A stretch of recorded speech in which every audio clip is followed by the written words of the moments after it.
Hello guys, welcome to another episode of how we designed the Winter Conference. This time is about the video of the opening ceremony of the Winter Conference. So, the making of the video is very complex and I will not explain step by step how I made this video because it's a lot of things. The video took days to be done. I will explain the most difficult parts and the idea behind them and how you can do it. If you want to follow along all the video, it is expected that you already have some knowledge on After Effects and how to work with it. Because for the smaller things and for the easiest parts, you can find tutorials on the internet, you can find other resources that will cover those topics, or you can ask me in the comments. If you actually want to learn After Effects from zero, from the beginning, I can do videos about that, or you can ask me, you can call me, whatever. So let's go. So the video itself, in the opening ceremony, I think it helped a lot in the beginning of the event. It helped us to start the event on time. We actually were only 6 or 7 minutes late. So that's very good in an event with around 400 people. Why? Because it had a countdown right before the video. The video itself had a countdown of around 8 minutes.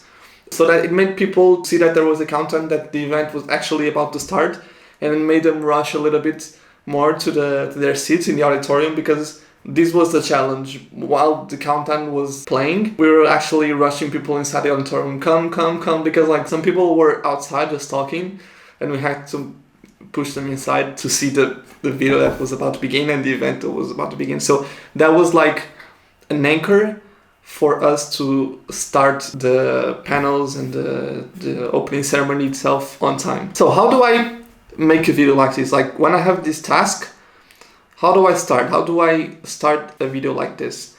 Everything comes from the sound. Especially funny. I don't know if other people do this as well, but most of my ideas when I make videos come from the music. I listen to the music. Once I find the music that I want, I listen to it and I imagine what I would be saying in the video. I imagine the video in my head and then I take notes of what I imagine. Okay, in this moment of the music, I imagine this and I take note. In this moment, I imagine that and I take note. And so this is how I program the video, how I have an overview of what the video will look like, because I have these sections. So how do I find the music? I use Artlist. The annual subscription is 180 euros. The subscription covers everything, so you can use the music for everything, every kind of video. So I'll go to Artlist. I filter by the moods that I want to convey in the video. I imagine the scene, I imagine how I want the mood in the auditorium to be and then I find the music that will match that. And then, okay, I found this song.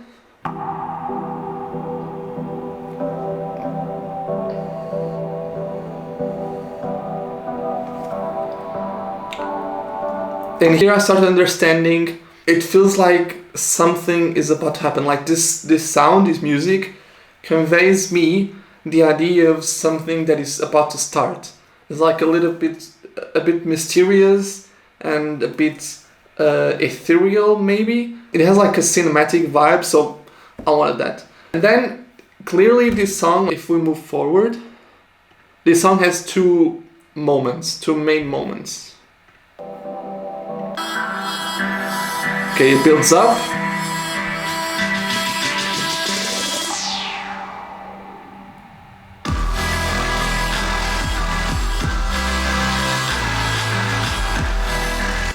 And here is what I imagine. Okay, this has two moments. And in the first one, I imagine slow motion footage. And in the second one, I imagine some crazy visual effects. And that's where I started from. The process is not always this linear. The ideas always go back and forth, and then I talk with some people. Sometimes it's not always this easy. But this was the main way of how I started ideating the video. This was my first idea, and then the second idea that I had was the opposite, with visual effects in the beginning and then footage in the end. And then I changed it again to my original idea. So this is how usually things work. It's not always very linear, but in the end I think the result was nice. So I'm going to start by the countdown. To do the countdown itself, you can see it in other videos on YouTube. They explain how to do it. It's with expressions, so you have to code a little bit. But it's okay. It's not super easy, but it's not very hard as well. But I'm going to explain how I did the effects that you see on the text during the countdown, because these effects are reacting to music, and that's what I'm going to talk about, how to make these visual effects react to the music. And that is the most difficult part for me, because it's actually a bit complex, and it involves a lot of testing and a lot of experimenting with different values when you are coding the expressions that I use to map the audio to the visual elements. But I will cover that. If you pay attention, I think it's okay to understand. So I wanted the text to react to the bass of the music. So I had to create a different version of the music that I was using, a very, very, very bass boosted version of the music, because with After Effects I can map only the audio amplitude to the visual effects and not the audio frequency.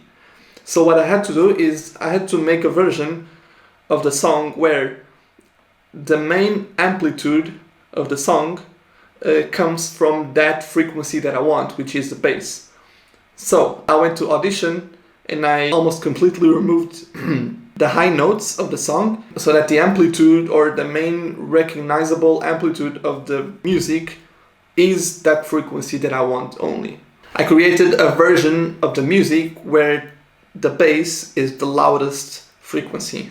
So how do I do that? Let's jump into After Effects. Here is a composition with the 3 songs during the countdown. That is why it was 8 minutes and 51 seconds, because it's a duration of these 3 songs that I chose. So now I have a pre-composition of everything here. It's in this layer. And so what I do to get the amplitude of this song, I double click on this layer called Music Bass, which is the version of those songs very bass boosted. I double click and then Keyframe Assistant and Convert Audio to Keyframes. What this will do is it will create this layer which has these keyframes, and these keyframes is the amplitude of the music. And now you're going to map these keyframes to the effect that you apply to the text. Here I'm mapping the audio amplitude to an effect applied to this layer called Countdown, which is my numbers. The effect is called Displacement Map. It is creating a displacement of the text based on a map, and this map is a noise texture that I have here. It's a PNG, it's an image, and the numbers will displace, it will create like a displacement effect based on that noise texture. And what I'm doing is I'm mapping the audio amplitude to the amount of displacement that is happening on that text. Okay, so for example, you have here max horizontal displacement. If you click here on this arrow, you will see the expression that I created. Let's ignore that it is commented. I will explain why it is commented later, but you need this expression to start. So this expression is the name of the expression. Okay, this expression is mapping a range of values to a new range of values. It's like you have a range of values from 0 to 1 and you're mapping them to 10 to 20. Okay, so 0 will be 10 and 1 will be 20, and of course 0.5 will be 15. So if you understood this, you will understand that. What this is doing is, this expression is mapping this value, which is the audio amplitude of that layer, of this layer here on both channels, this slider, and I will show you the graph. Okay, this is the audio amplitude of that new version of the music that I created, the bass boosted version. Okay, and I'm mapping this into this effect. So I say here that I want to map that value. All right, I want to take the values 4 to 6 of that audio amplitude and map them to 0 and minus 20 of the displacement amount. Okay, so When the audio amplitude is 4 or less, it will map to a 0 amount of displacement. And when it's 6 or higher, it will map to a -20 amount of displacement, right? But there is a problem. When I do this, the visual effects is not reacting to the audio, is mimicking the audio. And I don't want it to mimic the audio, I want it to react. So the bass is usually a very fast sound, and so if I do this, if I would leave the expression like this, the visual effect would also be very fast, and you couldn't see it, or it would be very weird to see. So there is one way of overcoming that, which is you double click that effect, you go to keyframe assistant, and you convert expression to keyframes. What this will do is you will create the keyframes from that expression. So you're no longer working with code, you're working with actual keyframes. And you're going to apply a smooth expression to those keyframes. So that, for example, if the bass, now like if the amplitude of that sound, like when you have the bass, if the amplitude of that bass is like this very narrow curve, with a smooth expression you will actually make the curve smoother, so the visual effect will be smoother than the sound, which will look better. But in this case it looked, or I think it looked. I know that if you're new to After Effects, this is very confusing. It was for me as well, but it's okay. So let's see the other part of the video. After this countdown, it was the footage of the participants arriving to the hotel. I will talk about that later. Now let's move on to the next thing that I did on After Effects, which is this word winter that you see here. And so how did I do this? It was the same way that I did the countdown, the effects of the countdown. So if I click here, it's called Winter Explosion, my layer.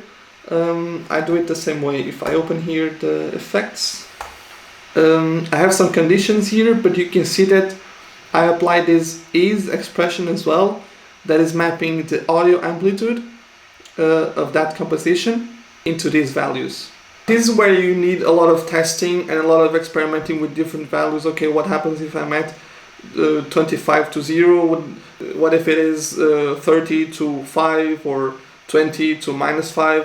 This is where you have to experiment and see what gives you the best result.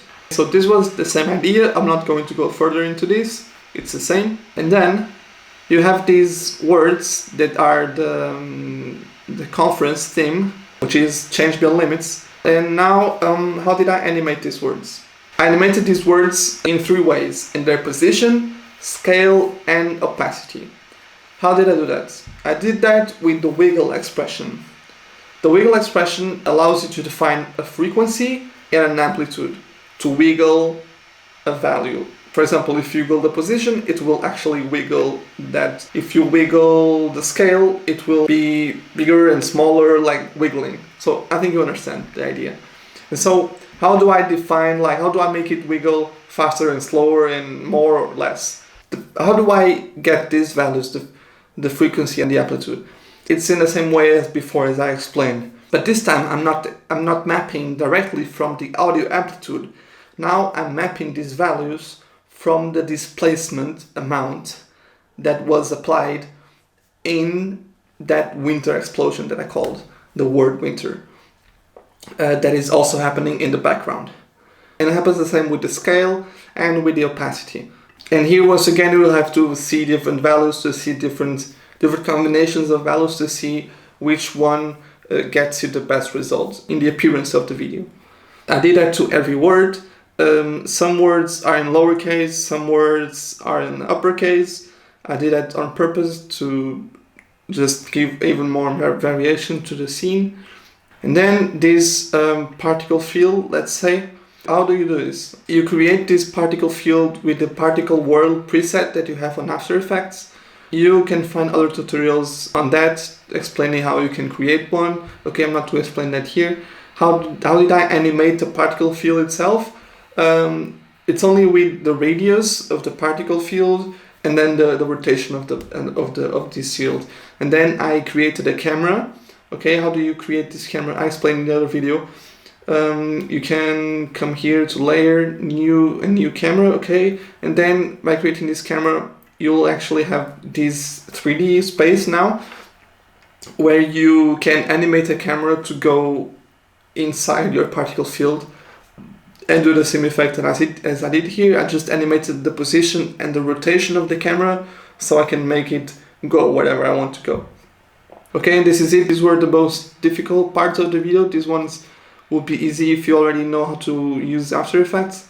Okay, yeah, this is the end. So coming back to the beginning of the actual video, after the countdown, where I have the footage of the people, I did that on Premiere. So I did all of this before the event, of course. I created these animations, I had everything ready. I actually even exported these animations. So I had the whole video prepared and a blank space for the footage that I would record only in the hotel in the first day of the event when this video would be displayed. Okay, that was actually a very stressful part as well, because I only had 2 hours to record everything. I had to make enough footage to cover those seconds that I had in the beginning of the video. I wouldn't be able to come back if I needed more images, if I needed more videos. I wouldn't be able to come back to the hotel to make them. So I had to make sure that I had enough footage to make this video. So I was in the hotel like from 9 or from 8 to 11. Participants started arriving at 9, so I had 2 hours to make these videos. And then I ran to Belt Brussels, where the opening ceremony would happen. And I never edited so fast because I was very worried that I wouldn't be able to export the video on time. So it was actually the first time that I edited a video without seeing all of the footage that I had, because I was trying really to make it very quickly. So I was like, as I was seeing the videos, I was composing in the main video. I was composing these clips already, so that I didn't want to waste any time. And so like when I had like enough video to compose everything, I was like, okay, this is cool. I just reviewed it one more time and I exported the video. I didn't even see the other videos that I had left. Like, it was good enough, so I just did it good enough. That was very stressful. I was very happy because it was actually nice. Florian was with me. He was preparing his presentation. I was like, yeah, I made a video. Like, it's exporting. Then I was texting Mariana, the video is exporting. So it was very stressful, but it's like a rhythm that I actually enjoyed to be in, so it was nice. Then the video was also playing in the closing ceremony, and this actually made me very angry because I was with Florian and with Anton in B44 before the closing ceremony. We were setting everything up, and they had this idea, oh, we should play the video again because people really liked it. And then I was like, I had the idea of changing, because like I thought, okay, if we're going to play this video again, it shouldn't have the same footage as before, because like it still had the footage of the people arriving to the hotel. It didn't make sense to display the same footage again. We could have inserted footage from the people in the actual event, in the workshops, in the restaurants, blah, blah, blah. And then instead of having hello Brussels, it could have said thank you Brussels or goodbye Brussels. But like it was 2 hours before the ceremony, I was still setting everything up, so I was working on other stuff, so I didn't have any time to change the video. So I was very sad that I couldn't make these changes, because these ideas just came up in the last minute or in the last 2 hours. But yeah, in the end I think people liked it as well. So yeah, this is a video. I know this was confusing. It is confusing for me, so I understand it is confusing for you. But if you want me to review any specific part or to go in depth in any specific part, you can comment it or tell me directly. You can send me a message on Instagram or whatever. I will do it. So I hope this is useful. I hope this can help you to create better videos next time for your events or for whatever you want to create. So this is it. See you next time.